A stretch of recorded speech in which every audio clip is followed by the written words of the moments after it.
देशवासियों को मेरा नमस्कार।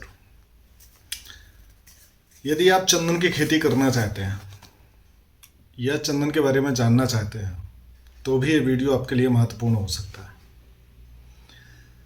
सबसे पहली बात ये आ जाती है कि हम चंदन क्यों लगाएं, चंदन की खेती क्यों करें।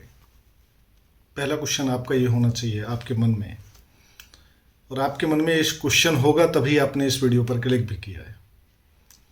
तो चंदन की खेती करना आपके लिए इसलिए ज़रूरी है, यदि आप आर्थिक स्थिति से तंग हैं, यदि आप अपनी आर्थिक स्थिति को सुधारना चाहते हैं, यदि आपके बच्चे छोटे हैं, 5 वर्ष का बच्चा है, 10 वर्ष का बच्चा है, 15 वर्ष का बच्चा है, या 20 वर्ष का बच्चा है, या 30 वर्ष का बच्चा है,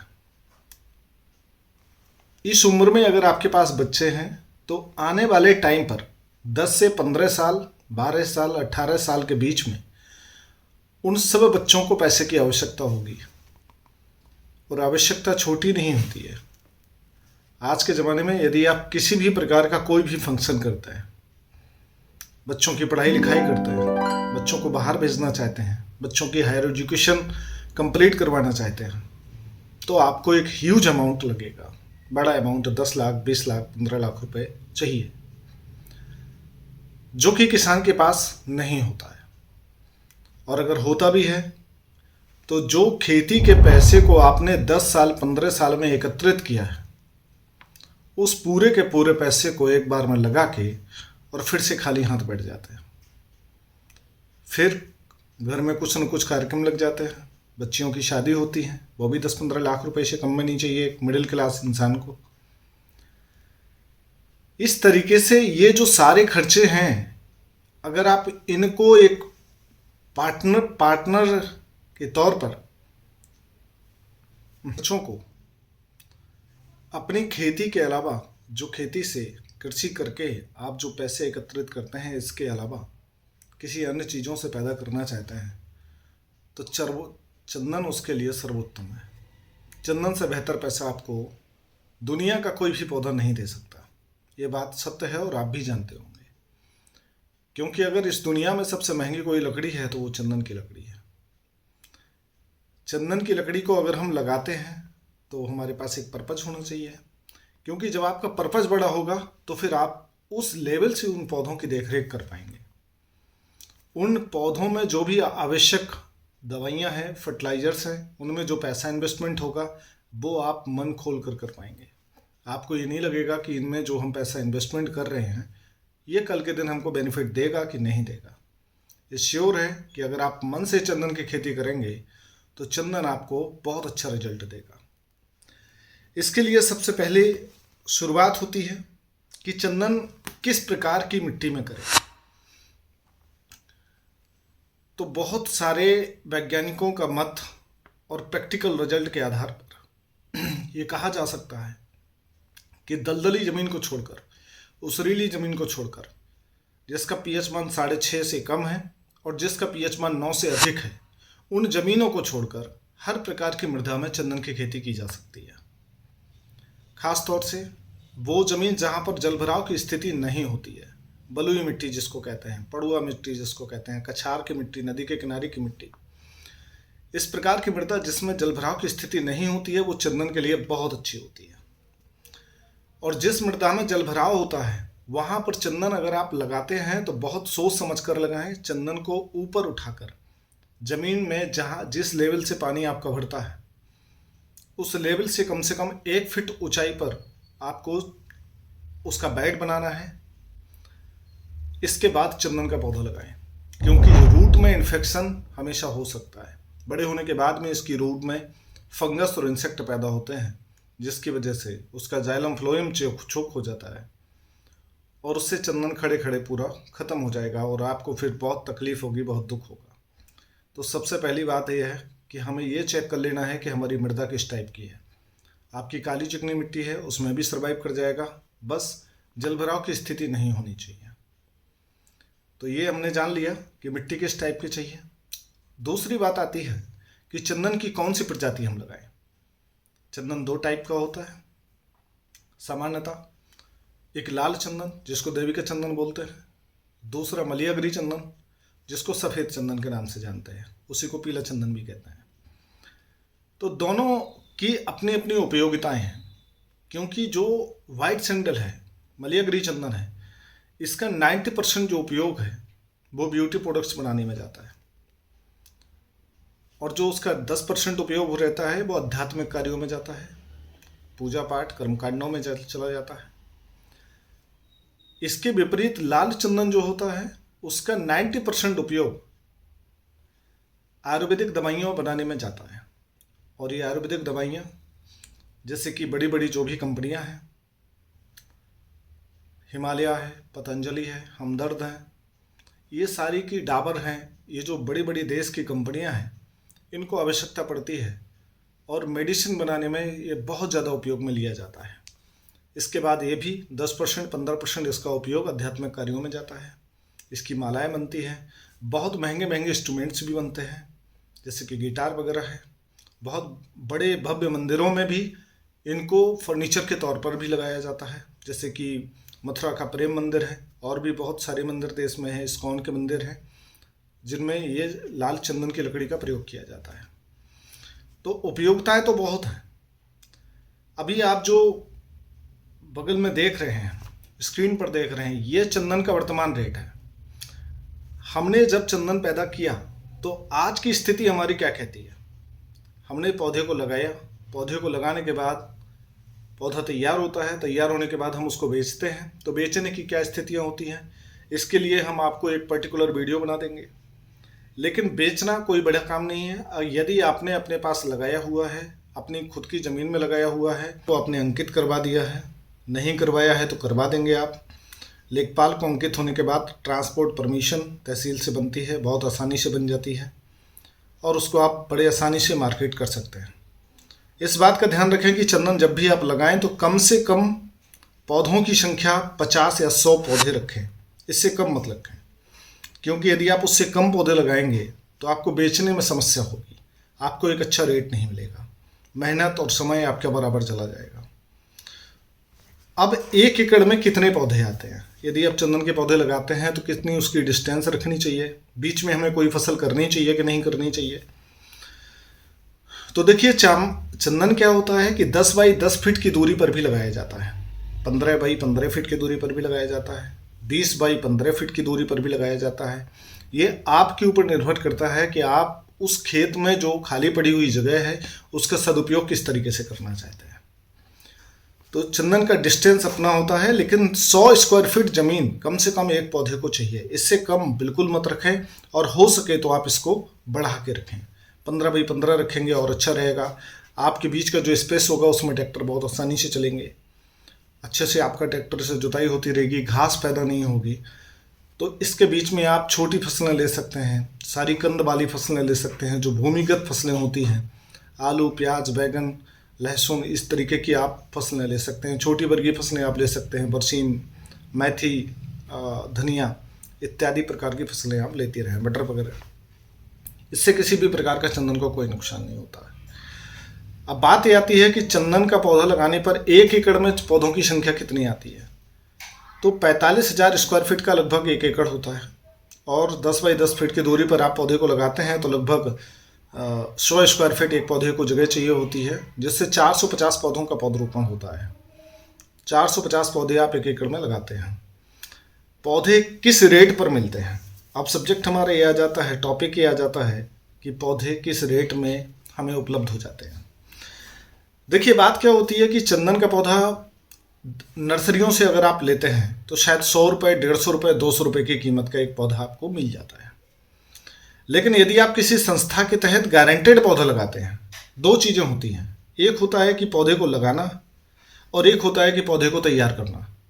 यदि आप सिर्फ पौधे को लेकर लगाना चाहते हैं तो हो सकता है 100 रुपये, 150 रुपये, 200 रुपये में आपको एक पौधा मिल जाएगा।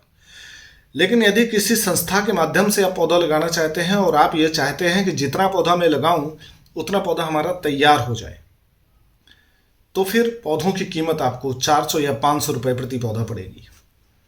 क्योंकि जो भी संस्था आपको प्लांटेशन करवाती है वो ये भी देखती है कि अभी हमें पौधा लगवाने देने के बाद में आपके दरवाजे तक होम डिलीवरी देना है, इसके बाद आपके यहाँ सुपरविजन सर्विस देनी है, क्योंकि चंदन में इन्फेक्शन भी बहुत ज़्यादा होते हैं।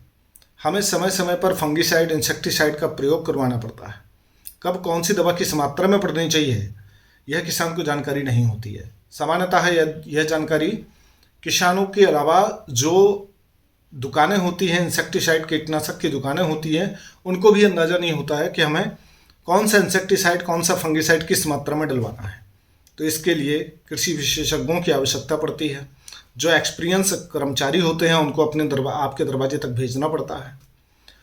इसके लिए भी कंपनी पहले से सोच लेती है और तब फिर वो अपना प्राइस रखते हैं। इसके अलावा पौधा यदि आपने लगाया, लगने के कुछ समय बाद पौधा खराब हो गया, तो इस स्थिति में क्या होता है कि आपको दोबारा पौधा लेकर लगाना पड़ेगा और हो सकता है फिर से पौधा खराब हो जाएगा, क्योंकि आपको पता नहीं है, जानकारी नहीं है कि वो फंगस की वजह से पौधा खराब हो रहा है, इंसेक्ट की वजह से पौधा खराब हो रहा है। सामान्यतः आदमी क्या करते हैं कि पानी ज़्यादा देते रहते हैं। उनको लगता है कि पौधा खराब हो रहा है, सूख रहा है, तो शायद पानी की आवश्यकता है, पानी उन्होंने डाल दिया। या किसी ने, पड़ोसी ने बोल दिया तुम इसकी दवा डाल दो, तो उसने उसकी दवा डाल दी। अपने डॉक्टरी चलाते रहते हैं और पौधा जो नहीं भी ख़त्म होने वाला होता है वो भी पौधा ख़त्म हो जाता है, कभी ओवरडोज की वजह से, कभी ओवर फर्टिलाइजर्स की वजह से। तो एक नियमित तरीके से सारी चीज़ें पढ़नी चाहिए। इसके लिए एग्रीकल्चर ऑफिसर का या फील्ड ऑफिसर का आपके दरवाजे तक जाना आवश्यक होता है, ज़रूरी होता है। तो 16 सुपरविजन सर्विस कम से कम चंदन में रहती हैं, जो कि आपके यहाँ समय समय पर सारी एक्टिविटीज़ होनी चाहिए। चंदन का पौधा समय से तैयार होगा और बहुत अच्छा उत्पादन आपको देकर जाएगा। तो कीमतों के बारे में हमने आपको डिस्कशन कर लिया। अगर आप पौधा लगाकर उसको वास्तविक तैयार करना चाहते हैं तो फिर आप कीमत ना देखें, क्योंकि पौधों की संख्या भले ही आप कम कर लें, लेकिन पौधा जितना भी लगाएं सिक्योरिटी के साथ लगाएं कि हमारा ये जो पैसा है ये बेकार नहीं जाएगा, हमारा पैसा का सदुपयोग होगा। जितना भी हम पैसा लगा रहे हैं ये पैसा हमारा सही तरीके से जाएगा। बीमारियां और उनके जो उपचार हैं, ट्रीटमेंट हैं, जिनके बारे में मैंने आपको बता दिया कि फंगिसाइड और इंसेक्टिसाइड का जो प्रयोग होता है वो सुपरविजन सर्विस के रूप में बता दिया जाता है। उसी टाइम पर इन सभी चीज़ों का कंट्रोल हो जाता है।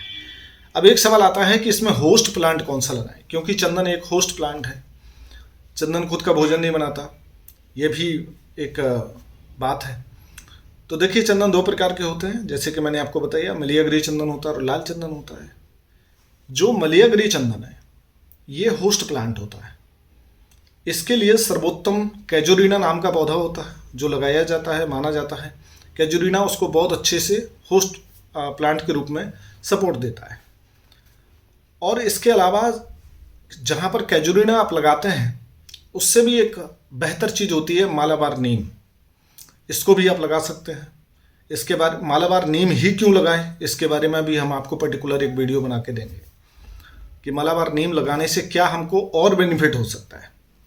कैजुरीना से कोई खास लाभ नहीं होता। कैजुरीना केवल सफ़ेद चंदन को या मलयाग्री चंदन को सपोर्ट देता है, भोजन देता है। इसके बाद आता है हमारा लाल चंदन। तो लाल चंदन को ये देखा गया है कि किसी भी प्रकार के होस्ट प्लांट की आवश्यकता नहीं होती है, लेकिन फिर भी यदि आप लगाना चाहते हैं तो उसमें मालाबार नीम ये बेहतर रहता है। कैजुरीना लगा सकते हैं, ये भी बेहतर रहता है। दोनों प्रकार के पौधों को आप लगा के चंदन को सपोर्ट दे सकते हैं। बात आती है प्राइस की कि कौन सी लकड़ी ज़्यादा महंगी है। तो आपको दिए गए स्क्रीन में पता चल रहा होगा, ये गूगल पे जब आप डालेंगे तो इंडिया मार्ट एक कंपनी है, संस्था है, जो संभवतः इस समय तो इंडिया में बहुत टॉपर चल रही है, जो हर प्रकार के प्राइस आपको मिनिमम प्राइस उपलब्ध करवाते हैं। तो इंडिया मार्ट पर जाके जब आप देखेंगे तो उसमें 11,000 रुपये किलोग्राम, 12,000 रुपये किलोग्राम, 5500 रुपये किलोग्राम भी आपको चंदन की कीमत देखने को मिलेगी, जो कि वर्तमान रेट है, 2023-24 का रेट है। तो ये रेटों में इजाफा क्यों है? 5500 रुपये किलोग्राम और 11,000 रुपये किलोग्राम, दोनों में दुगने का अंतर क्यों है? तो वो अंतर होता है उसकी क्वालिटी के ऊपर। आप जो चंदन का प्लांट तैयार कर रहे हैं तो उसमें जड़ भी होती है, तना भी होता है और शाखाएं भी होती हैं। जो मेन टिम्बर होता है, तना होता है, उस तने की जो अंदर का रेडनेस वाला एरिया होता है, लाल भाग होता है, उस भाग की कीमत 11,000 रुपये से लेकर 12,000 रुपये किलोग्राम है। और जो उसकी शाखाएं हैं, ब्रांचेज हैं, उसको छोटे छोटे टुकड़ों में करके जो बेचा जाता है, उसकी कीमत आपको नहीं मिलती है। जो भी कॉन्ट्रैक्टर चंदन का प्लांट कटवा के जाता है वो उसका लाभ लेता है और वो उसको 5500 रुपये किलोग्राम, 5000 रुपये किलोग्राम, 4000 रुपये किलोग्राम भी देता है। आपको जो कीमत मिलती है, अब एक पौधे से आपको क्या कीमत मिलती है। मान लीजिए आपने चंदन का पौधा लगाया, तैयार किया, तो आपको उसका लाभ क्या मिलेगा, बेनिफिट क्या होगा। तो चंदन के एक पौधे से कम जो ओवरऑल पूरे पौधे का वजन होता है वो 120 किलोग्राम, 130 किलोग्राम के आसपास तक होता है, लाल चंदन की बात करें या मलयगरी की बात करें। और फिर ये भी बात है कि जितने ज़्यादा दिनों के लिए आप छोड़ देंगे, जैसे कि साउथ इंडिया में अगर आपने देखा होगा कि जो जंगल पड़े हुए हैं वहाँ पर 50 साल 100 साल पुराने भी अगर पौधे मिलेंगे तो उनका वेट उतना ज़्यादा बढ़ता चला जाएगा। सामान्यतः 12 से 15 वर्षों की अगर हम बात करें तो 120 किलोग्राम 130 किलोग्राम के आसपास का वजन होता है पौधों में। तो इसके जो अंदर का भाग होता है चंदन के, वो शुद्ध लकड़ी मानी जाती है, वो लगभग 40 किलोग्राम 45 किलोग्राम के आसपास तक बन के तैयार होती है। तो जो कीमत रहती है, यदि मार्केट रेट किसी भी चीज़ का 11,000 रुपये किलोग्राम है तो किसान के दरवाजे पर जो कीमत मिलती है वो जस्ट आधे रेट में कीमत मिलती है। जैसे कि आप देख सकते हैं मार्केट में सब्जी क्या रेट चल रही है, उसकी कीमत किसान को जस्ट आधी मिलती है अगर उसके खेत से बिकती है। तो बाज़ार में फलों के जो रेट हैं, किसानों के यहाँ के रेट जस्ट आधे रेट में जाते हैं। उसी तरीके से अगर बाज़ार की लकड़ी 11,000 रुपये किलोग्राम है तो ये बात सही नहीं है कि किसान की भी 11,000 रुपये किलोग्राम बिकेगी। आपके दरवाजे से जो लकड़ी का रेट होगा वो जस्ट आधे रेट में लकड़ी आती है, यानी कि 5500 रुपये किलोग्राम या 5,000 रुपये किलोग्राम का रेट आप मान के चल सकते हैं। और एक पौधे में 40 किलोग्राम लकड़ी निकलती है तो एक पौधे से 2 लाख रुपए की इनकम होने की संभावना पूरी पाई जाती है। एक पौधे से अगर आप 2 लाख रुपए कमाते हैं, 1 एकड़ में अगर आपने खेती की तो लगभग 450 पौधों का पौधरोपण होता है। पूरी गारंटी वाला आप पौधा लगाते हैं, लेकिन इसके बावजूद भी हम मान के चलते हैं कि कुछ न कुछ पौधा तैयार होते होते भी खराब होगा। आप ये मान के चलिए कि 450 पौधों का यदि आप पौधरोपण करते हैं 1 एकड़ में तो 400 पौधे ही आपको काटने को मिलेंगे। और 400 पौधे भी अगर आपको काटने को मिलते हैं, 2 लाख रुपए प्रति पौधा आज का रेट, आने वाले 10 से 15 सालों में लकड़ी के रेटों में लगभग 2 गुने का इजाफा मिलेगा आपको। नहीं तो पिछले 10 साल 15 साल पुराने रिकॉर्ड आप निकाल के देख लें, चाहे वो यूकेलिप्टस की लकड़ी हो, बबूल की लकड़ी हो, नीम की लकड़ी हो, किसी भी प्रकार की लकड़ी हो, चंदन की लकड़ी हो, जस्ट आधे से भी आधे रेट में थी। पिछले 5 सालों में 10 सालों में लकड़ी के रेट 3 गुना 4 गुना बढ़े हुए। और ये उम्मीद है कि आने वाले टाइम पर, जिस समय तक आज आप पौधा लगा रहे हैं, आने वाले 10 साल 12 साल 15 सालों में जब ये लकड़ी तैयार होगी उस समय तक कीमतें बहुत आसमान छुएंगी। उम्मीद है कि 25,000 रुपये किलोग्राम भी लकड़ी का रेट हो सकता है। लेकिन आज का ही रेट मान के चलना चाहिए कि 5,000 रुपये किलोग्राम लकड़ी का रेट है और 40 किलो लकड़ी निकलती है, 2 लाख रुपए का एक पौधा बन के तैयार होता है और पौधों की संख्या आपके पास 400 है तो 8 करोड़ रुपए तक की लकड़ी आप तैयार कर सकते हैं। इतना पैसा दुनिया की किसी भी खेती में 15 वर्षों में आपको नहीं मिलेगी। और ये जानकारी बिल्कुल सत्य है। आप इसके ऊपर कितना भी रिसर्च कर लेंगे तो हमारी बातें आप गलत नहीं पाएंगे। तो मुझे उम्मीद है कि आपको मेरी ये सब बातें समझ में आई होंगी। और बच्चों का भविष्य और अपने बुजुर्ग अवस्था के लिए यदि आप पैसे का एक बड़ा बंदोबस्त करना चाहते हैं तो चंदन के कुछ पौधे ज़रूर लगाएं। 100 या 50 पौधे भी अगर आपने लगा लिए तो आने वाली पीढ़ियों की लाइफ बहुत आसान हो जाएगी। जय हिंद, नमस्कार।